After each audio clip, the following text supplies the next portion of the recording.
We're beginning the Appellonius The Antichrist section of The Phoenix, an illustrated review of occultism and philosophy by Manly P. Hall.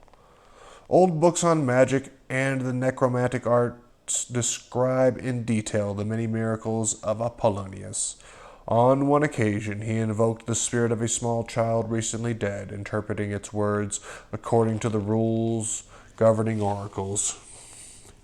Among the extraordinary personages who have enriched the ethical systems of the world, the name of Appellonius of Tyana stands out with exceptional luster. The Delphian oracle has declared that he would be remembered to the end. Although always culminated, did the entranced Pythia foresee Appellonius anathematized as the Antichrist simply because too many pagan miracles trespassed upon the infallibility preserves of the Christian clergy? The ante-Nicene father, Justin Martyr, describes how it feels to be tossed out upon the horns of such a dilemma. How is it, he asks, that the talismans of Appellonius have power in certain members of creation? For they prevent, as we see, the fury of the waves and the violence of the winds and the attacks of wild beasts. And whilst our Lord's miracles are preserved in tradition alone, those of Appellonius are most numerous and actually manifested in present facts, so as to lead astray all beholders. Thus we see that Appellonius is accredited even by his enemies with all the supernatural powers attributed to him by his friends. The latter affirmed his miracles to have been wrought with divine agency, while the former considered him an instrument of the Prince of Darkness, who, through the person of this apparently pious man, ridiculed the true miracles of the Nazarene and his disciples. Appellonius was born in the Cappadocian city of Tyana about AD 16, and from early childhood exhibited exceptional mental powers. Even at 14, he had so outdistanced his teachers that he was sent away to complete his education. At 16, he was attached to the temple of Agay, where he was performing remarkable miracles by the aid of the gods who dwelt in the temple. So great a reputation did he acquire that whenever a man of Seleucia was noted hurrying along the streets, it was common for the townsfolk to call out and ask if he was off to see Appellonius. At the age of 16, he took the Pythagorean vows. He had discovered the teachers of his day to be insufficiently informed and their methods too pedantic. Therefore, his own teachers said of him that he soared into the Pythagorean life.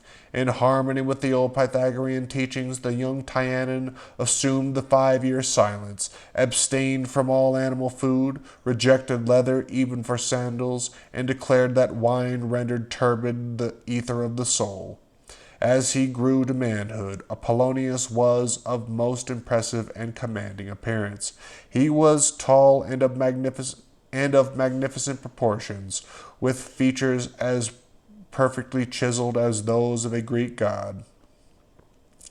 He never cut his hair, which hung in soft ringlets upon his shoulders and down his back, and he clothed himself in white linen robes of excellent quality. So stately was his carriage, and so powerful the forces of his mind, that he quelled a corn riot without speaking a word, being at that time still on his vow of silence, and afterwards caused the tablets to be brought to him, upon which he wrote out the solution to the problem. Like Pythagoras, Appellonius traveled extensively in every part of the Near East, even going as far as India, where he was received and welcomed by the Brahmin priests as one who had been expected. The monastery where he stopped was probably in what is now called Nepal. In Isis Unveiled, H. P. Blavatsky declares the story of his travels in the Far East as narrated by his constant companion Damis to be an also allegorical record of his initiation into the ancient mysteries of several schools of which he was an illustrious adept. This narrative is perpetuated in the Philostras, a work compiled under the patronage of the Empress Julia Domna, wife of Septimus Severus. At that time, the entire imperial house was concerned with the occult sciences and held Apollonius as little less than a god. It is written of Severus that he placed the statue of Apollonius in his oratory together with those of Jesus Christ, Abraham, and Orpheus, and was accustomed daily to perform religious ceremonies before them. Apollonius influenced the desires of the Roman Empire through 5 of its rulers with whom he came in personal contact, namely Nero, Vespasian, Titus, Domitian, and Nerva. He was in Rome at the time of Nero. He was in Rome at the time Nero issued his famous decree forbidding philosophers to remain in the city. During this stormy period, Apollonius used extreme care never to become involved in the political intrigues which were corrupting the imperial state. In those days no one was secure, however, and Tigellinus, Nero's private inquisitor, caused the philosopher to be arrested and thrown into prison on the charge of treason against the person of the emperor. The war of wits between these two men must have been sharp indeed, for Tigellinus did everything in his power to force the Tyanan to compromise himself.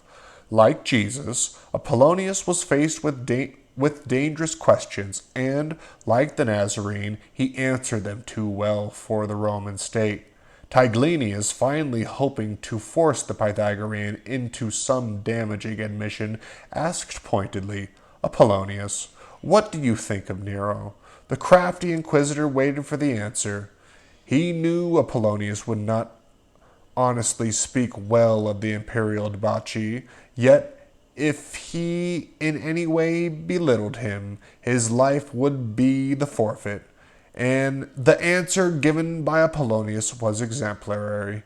"My dear Tigellinus, I think better of him than you do, for you think that he ought to sing, and I think he ought to remain silent."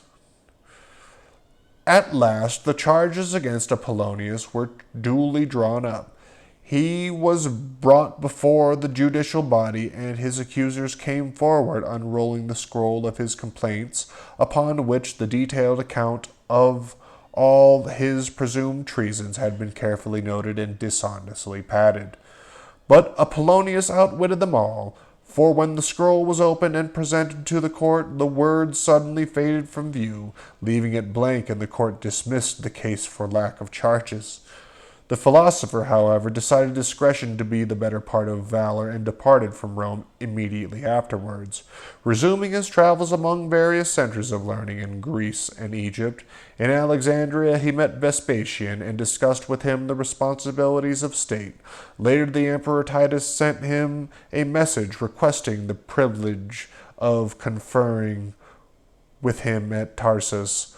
The highest tribute ever paid Apollonius was bestowed by this same Titus. Soon after his elevation to the throne, Titus received a letter from Apollonius in which he counseled moderation in the government of Rome. The new emperor replied, "In my own name and in the name of my country, I give you thanks and will be mindful of those things. I have indeed taken Jerusalem, but you, Apollonius, have captured me." Here is a depiction of Apollonius disappearing, actually. Apollonius vanished in a flash of light from the midst of the tribunal. We'll be getting to that right after, coming up right up.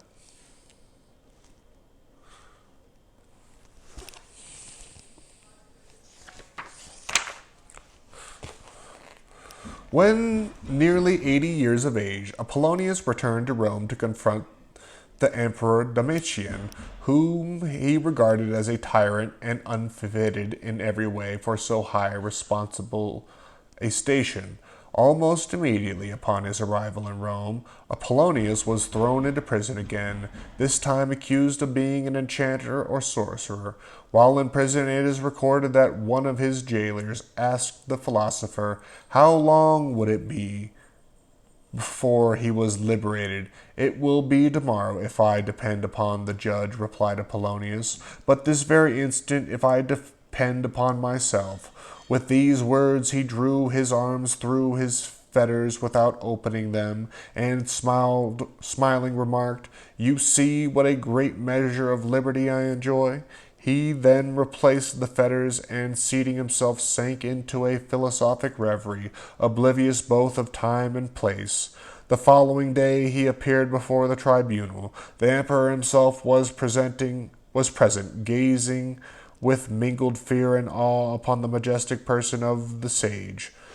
Again he was questioned, and each time his answers were of such lofty nature, and spoken with such strength and character, that the emperor rose in his seat and declared Appellonius had committed no wrong and should be acquitted of every charge against him.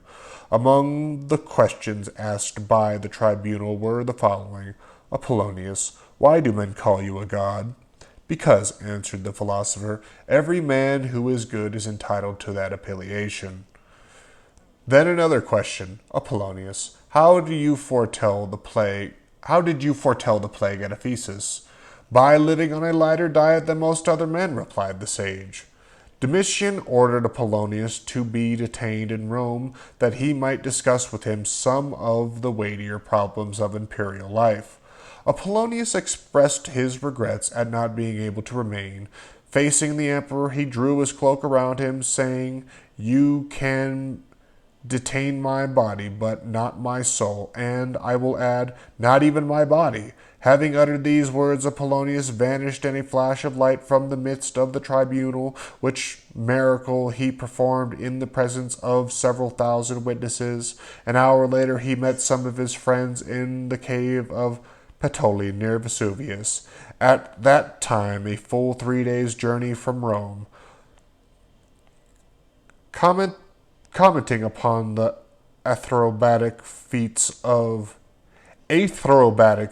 ether, disappearing into the ether. Commenting upon the acrobatic feats of Appellonius, H. P. Blavatsky thus explains his disappearance. Investigation would have shown that this physical body, having become invisible by the concentration of akasha about it, he could walk off unperceived to some secure retreat in the neighborhood, and an hour afterwards his astral form appeared at Puteoli to his friends, and seemed to be the man himself. Appellonius was at Ephesus at the time of the assassination of Domitian. Philostratus tells us that he was in one of the small groves in the environs of the city, discoursing upon the mysteries of nature, when suddenly he stopped speaking, and starting forward three or four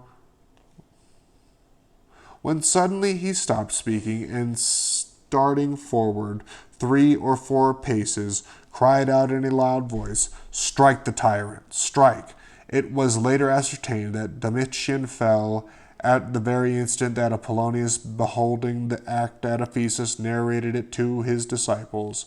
After the death of Domitian, Appellonius, being of advanced age, seems to have disappeared from the pages of history. He sent his disciples away on one pretext or another, even causing the faithful Didymus to depart on an errand. While thus alone, he vanished from the sight of men, and, entering into his tomb, closed the wall behind him. According to others, he was translated into the presence of the gods without death. Appellonius of Tyana should be remembered not only as a magician, but as a truly great philosopher whose life and works produced a profound impression upon the world of his day.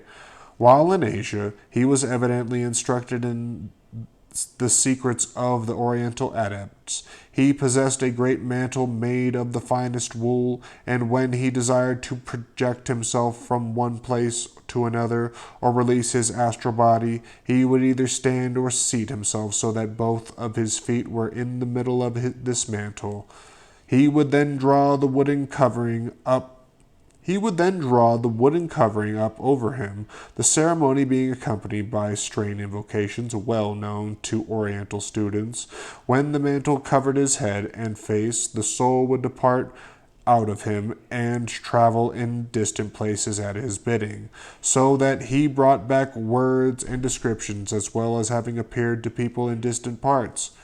While in India, Appellonius was also presented with a set of 7 signet rings, one for each of the 7 planets, and their corresponding days of the week. He changed his ring daily and gained great virtue and strength from wearing the stone of the proper planet at its proper time. We are also told that Appellonius was not a medium, but that in every sense of the word he was an adept or initiate, for it is known that in antiquity mediums were not admitted into the mystery schools. This is said to be the reason Socrates was not permitted to enter sacred orders. Appellonius did not await the pleasure of the daemons, but instantly, by his own will and purpose, achieved whatever end he desired. Like nearly all the great, Appellonius had a strong sense of humor and a marvelous ability to estimate human nature. On meeting a glutton who seemed very proud over nothing at all, he remarked, "Why this manner of pride when your only claim for notice is your chance of bursting?" In closing this article, we cannot do better than to quote from a letter written by Appellonius to the consul Valerius. On the event of the loss of his son, there is no death of anyone, but only an appearance, even as there is no birth of any save only in seeming. The change from birth being to becoming seems to be birth, and the change from becoming to being seems to be death. But in reality, no one is ever born, nor does one ever die. It is simply a being visible and then invisible, the former through the destiny of matter, and the latter because of the subtlety of being which is ever the same, its only change being motion and rest. And that's it for today.